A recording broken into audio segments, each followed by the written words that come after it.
Formula ఈ race ప్రజలందరికీ తెలియాలి. ట్రై పార్టీ అగ్రిమెంట్ ఎవరెవరికి దాన్ని తీసుకొని వచ్చి ఈడ రేస్ కండక్ట్ చేసుకొని టికెట్లు అమ్ముకొని దాంతో లబ్ధి పొందాం అనుకునేటువంటి ఒక కంపెనీ పేరు S next gen, ABP formula ఈ ప్లస్ తెలంగాణ రాష్ట్రం, ఈ ముగ్గురు కలిసి ట్రై పార్టీ అగ్రిమెంట్ చేశారు. ఈ అగ్రిమెంట్ 25 అక్టోబర్ 2022. దీనికి సంబంధించి మరి రాష్ట్రానికి ఏదైనా ట్రై పార్టీ అగ్రిమెంట్ చేసుకుంటే, ఏదైనా ఈవెంట్ కండక్ట్ చేస్తే ఆ ముగ్గురు వాటాదారులు అన్నట్టుగా ముగ్గురు వాటాదారుల్లో మరి ప్రధానంగా హోస్ట్ చేసే నగరానికి రాష్ట్రానికి కొంత మేలు జరగాలి, వాటా రావాలి. ఈ అగ్రిమెంట్లో ఏంటంటే టికెట్లు అమ్ముకునేదేమో ఏస్ నెక్స్ట్ జెన్ కంపెనీ, వాళ్ళు టికెట్లు అమ్ముకుంటారంటే ఇది కండక్ట్ చేసి, ఇంకో ఆయన ఫార్ములా ఈ రేస్ వాళ్ళు వచ్చి వాళ్ళు రేస్ నడుపుకుంటారు. మరి రాష్ట్రానికి వచ్చేది అంటే రాష్ట్రం అంట రేస్ కావాల్సిన ట్రాక్ ఇన్ఫ్రాస్ట్రక్చర్ తయారు చేయాలి. అది తయారు చేస్తే రాష్ట్రం హోస్టు ఇన్ఫ్రాస్ట్రక్చర్ తయారు చేసిస్తే రాష్ట్రానికి ఏంటి ఆదాయం అంటే ఏం లేదు దాంట్లో. అంటే రాష్ట్రాన్ని మీ అవసరాల కోసం ఒక కంపెనీ ఎస్పీవి లాంటి ఒక కంపెనీ పెట్టుకొని ఆ కంపెనీ ఆ ఫార్ములా ఈతో అగ్రిమెంట్ చేసుకొని ఇవో మా రాష్ట్రం అందుబాటులో ఉంది, వచ్చి సంతకం పెట్టిస్తాం చేసుకోండి అన్నారు. సరే, ఈ ఫార్ములా ఈ రేస్ వాళ్ళకి ఫీజు కట్టాలి. వాళ్ళు వచ్చినందుకు ఈ ఆర్గనైజ్ చేసి టికెట్లు అమ్ముకునే వాళ్ళు ఫీజు కట్టాలని అగ్రిమెంట్ ప్రకారం. వాళ్ళేం ఫీజు కట్టాలా, state government track infrastructure develop చేయాలి. ఫీజు కట్టాలని చెప్పినటువంటి కంపెనీ టికెట్లు అమ్ముకున్నారు, వెళ్ళిపోయారు విత్డ్రా చేసుకొని. ఈ ఫార్ములా ఈ రేస్ ప్రకారం 4 రేసులు కండక్ట్ చేయాలి. వాళ్ళు చేశారు, చూసుకున్నారు, ఎంతవరకు వచ్చినా చూసుకున్నారు, తీసుకున్నారు, వెళ్ళిపోయారు. టికెట్లు అమ్ముకున్నారు. అగ్రిమెంట్ ప్రకారం ఆ ఫార్ములా ఈ వాళ్ళకి డబ్బులు కట్టాల్సింది మొదటి సంవత్సరం కట్టారు, రెండో సంవత్సరం వాళ్ళు విత్డ్రా అయ్యి ఈ ఫార్ములా ఈ వాళ్ళే వెళ్ళిపోతూ దాన్ని బై పార్టీ అగ్రిమెంట్ వచ్చి బై పార్టీ అగ్రిమెంట్ లాగా మార్చేశారు. అంటే ఇరు పార్టీల మధ్య. అంటే ఆ ఫార్ములా ఈ రేస్ కి కట్టాల్సిన ఫీజు సంబంధించి 110 crores. ఫార్ములా రేస్ పెడతామని చెప్పి ట్రై పార్టీ అగ్రిమెంట్ చేసుకొని అన్ని దాదాపు 80 పర్మిషన్లు తీసుకోవాలి, వాళ్ళు 110 కోట్లు కట్టాలి.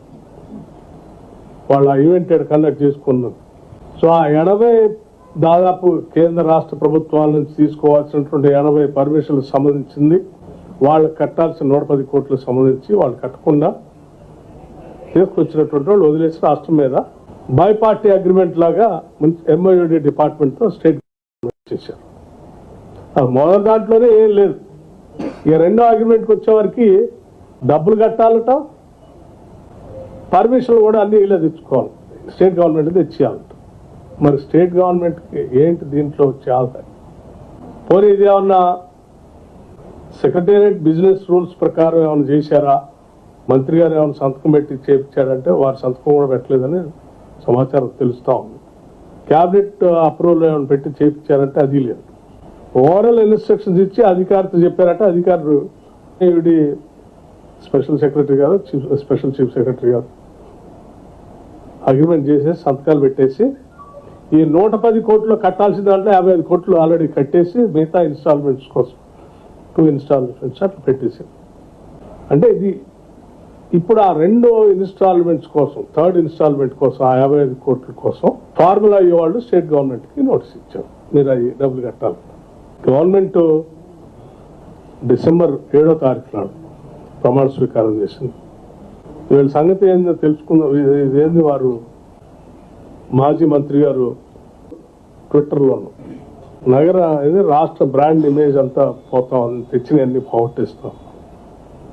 అరే పచ్చిగా రాష్ట్రాన్ని అమ్మకానికి పెట్టి ఒకటేమో ఆ కంపెనీకి వస్తే ఇంకోటి ఫార్ములా.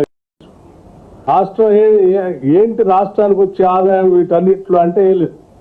వాళ్ళు వచ్చి అక్కడికి వచ్చి చూసిపోతే హైదరాబాద్ నగర ఇమేజ్ పెరుగుతుంది. వాళ్ళు చూసిపోవటానికి 110 కోట్లు కట్టాలా.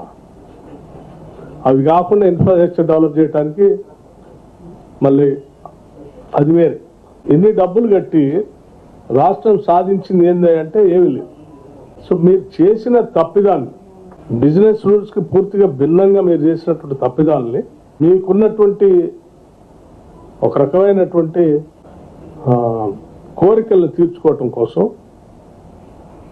రాష్ట్ర ప్రయోజనాల్ని, రాష్ట్ర ఆస్తుల్ని, రాష్ట్ర వనరుల్ని వాళ్ళ తాకట్టు పెట్టేసి అప్పనంగా ఇచ్చేసి జరిగే నష్టాన్ని కాపాడుదాం రాష్ట్ర ప్రజల కోసం ఇప్పుడు వచ్చిన ప్రభుత్వం ప్రయత్నం చేస్తుంటే రాష్ట్రానికి నష్టం చేస్తా ఉంది.